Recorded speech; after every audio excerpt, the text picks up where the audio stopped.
Hello, this is video H, the PC version. I hope you can hear me, otherwise I'm going to have to do all this all over again. But anyway, this is to set up C++ on a PC. So if you can get to the internet, I use Google Chrome. What you want to do is Google code blocks. I don't know if it's all one word or not. I think it probably is. But it's so common that it'll be, and there it is. It's the very first thing on mine. But at any rate, if you don't want to Google it, you could apparently go to codeblocks.org. And there we are. This is a complete IDE. IDE is short for Integrated Development Environment, which means, let's see, the second picture I did in the intro of the editor, the compiler, the linker, the loader, all that stuff, all that's bundled together in a colorful candy shell called an IDE, an Integrated Development Environment. We want to download this, so I'm going to go over here to Downloads, and we want binary, which just means we don't have to compile it and link it and run it. It's already ready to go. We want Windows XP, Vista, all that other stuff, and it's tempting to look at the first one. You might think, yeah, let's use that, except I think we need the fourth one. This is a more complete package here. So what we want is code blocks 20.3 Ming the merciless W setup.exe. So let me see.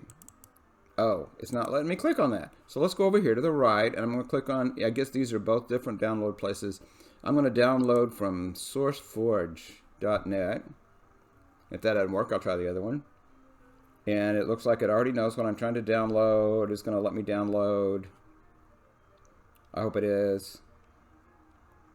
And I did it before, but I think I erased it. So download that.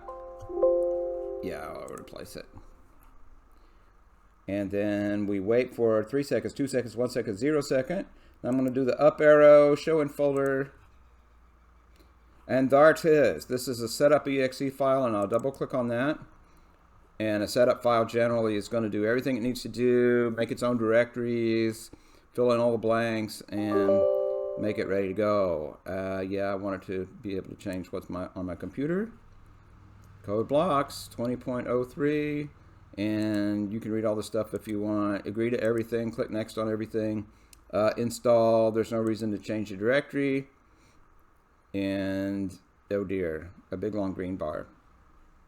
Well, nice weather we're having today, isn't it? Actually, I've got my back door open, so you might even get to hear trucks and motorcycles, dogs barking, all that stuff in real time.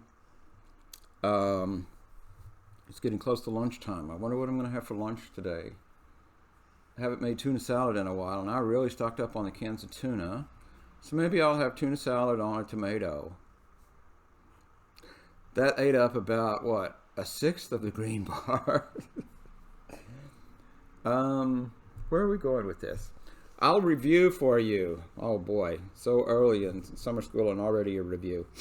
An editor is going to know, if it's installed correctly, it's going to know C++, so that when we start trying to type in all of our assignment statements and symbolic constants and all that stuff, it's going to know what those things are and either give us error messages if we do it wrong, or at least put them in different colors to indicate that it knows that those are, in effect, the different parts of C++ speech, the different things in C++ that have different meanings. Now I'm a quarter of the way through the green bar. I don't know any songs. I guess I could sing Happy Birthday. A lot of this, all these H's and all that other stuff you see flying by, a lot of this is library stuff. By the way, we are barely going to scratch the surface of what we can do in code blocks. So this summer we'll get you started in C++, and you can go off on a wild tangent and explore all the wild and crazy things you can do with C++ using all the libraries that they've got, all these things. Oh, look, there's a bunch of Python stuff flying by. Yeah, I forgot. Code blocks is more than C++, and it looks like you get the whole shebang. C++ and Python and whatever other languages it knows. But we're getting it so we can use it for C++. And I'm not even half done. I'll look around and see what the dogs are doing. Leo and Michael are asleep behind me. Trout and Solomon and Darby are asleep in front of me. That didn't take very long either, did it, huh?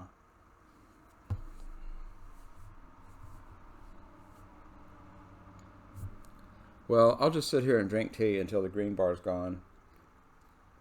Maybe you can move the cursor and fast forward watching the green bar and get to the end of the green bar, because that's the next time there's anything for us to do.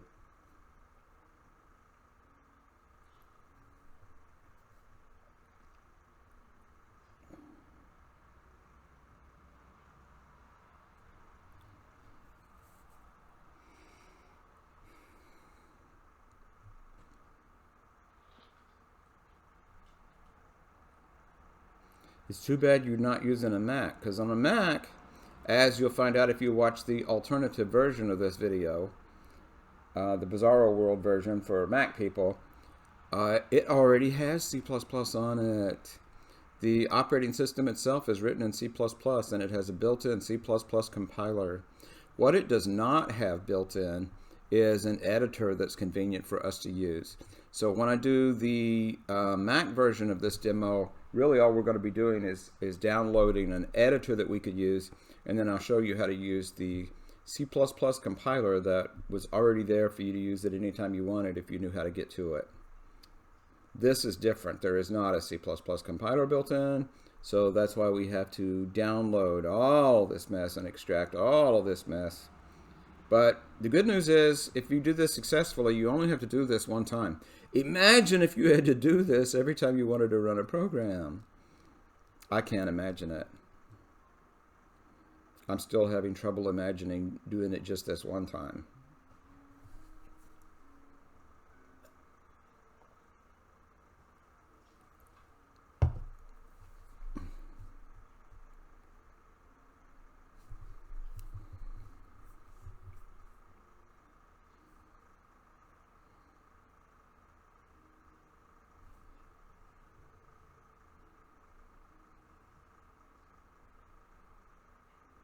Wouldn't it be funny if I ran out of memory before this thing even unpacked?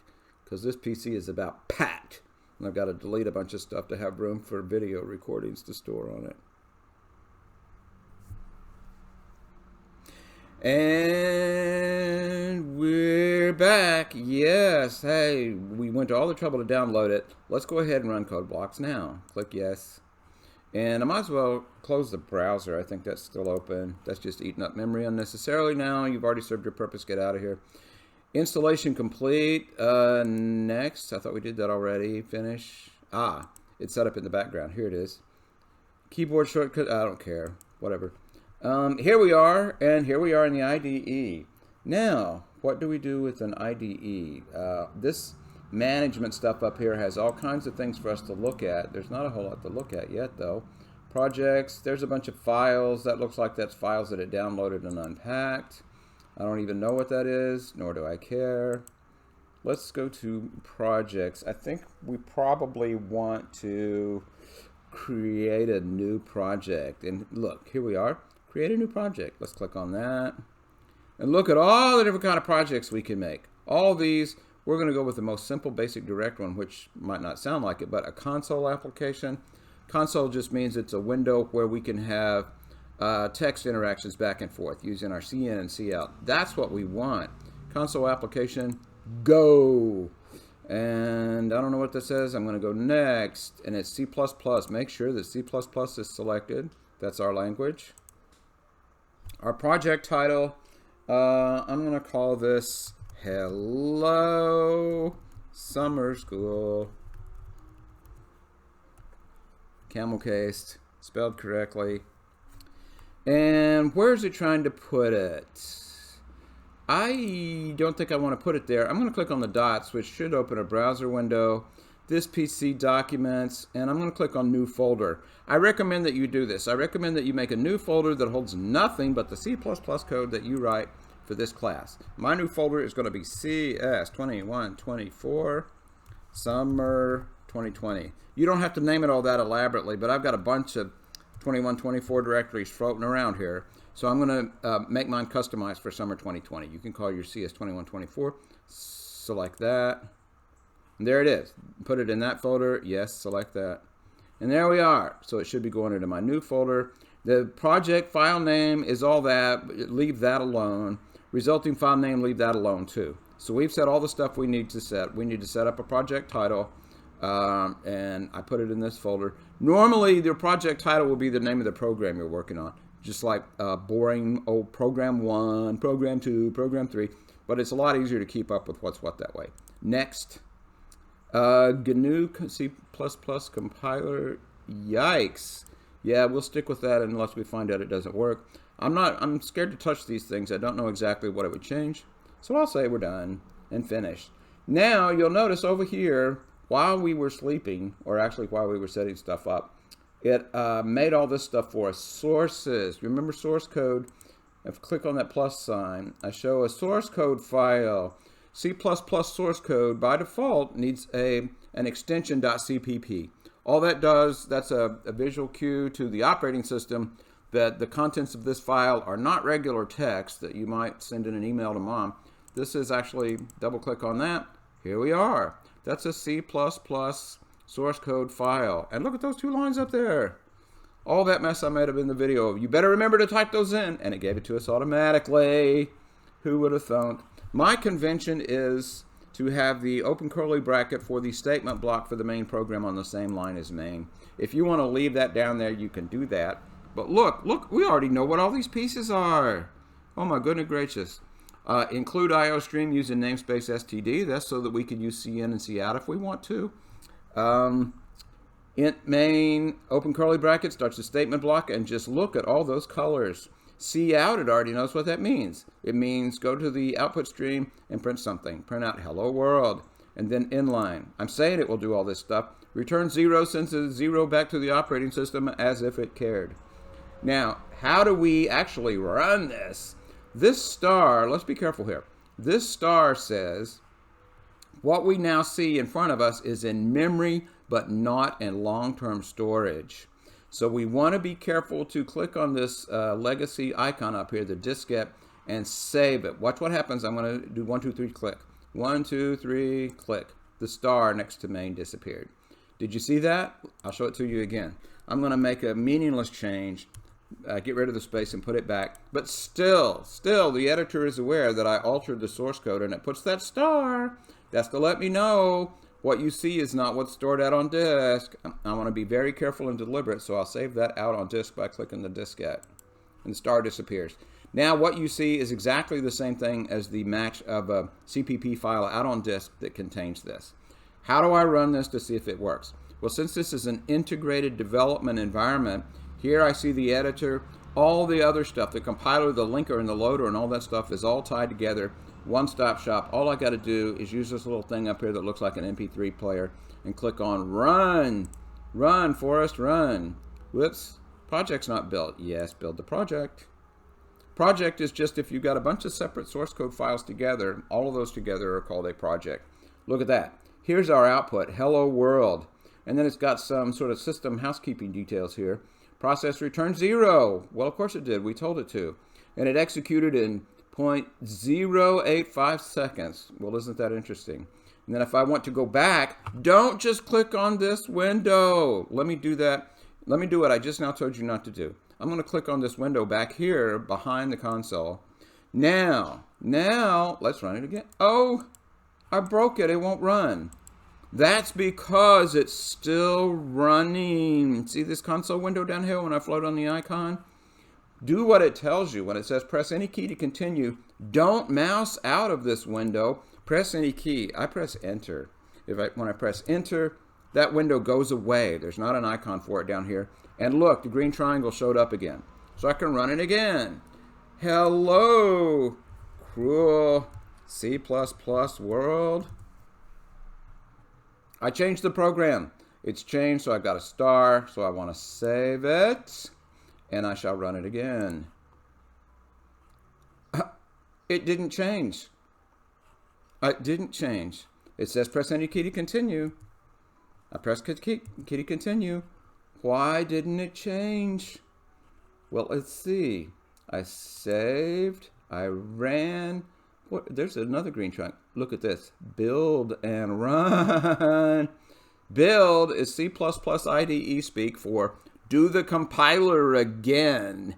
Do you remember I told you you could get yourself in a very frustrating loop of changing and changing and changing and your output looks the same if you don't go back through all of the life cycle of compile and link and run. So for safety, it might even be better to forget about the green triangle to run and always click on this one, which is going to run it through the compiler all over again. And now look what it says. Hello, cruel C++ world. Press any key to continue. I'm pressing enter, and now I'm back. Okay? That is really all you need to know to get C++ up and rolling.